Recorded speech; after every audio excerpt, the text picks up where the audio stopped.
আল্লাহ বলে, সাবধান বান্দা, এই কবরে আসলেই তুমি জানতে পারবা তোমার নাফরমানির শাস্তি কি।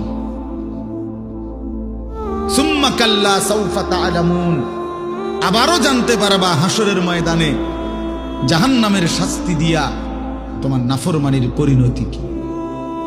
দুইবার বলছেন আল্লাহ, একবার বলছে কবরে জানতে পারবা তোমার নাফরমানির শাস্তি কি, আরেকবার জাহান্নামে জানতে পারবা হাসরে তোমার নাফরমানির শাস্তি কি। সামান্য কয়টা বুট বেচতে বেচতে বেচারা এক ওয়াক্ত নামাজ পড়ে না, কদ্দুর চা বেচে, দুইটা বন বেচে, বেচারা এক ওয়াক্ত নামাজ পড়ে না।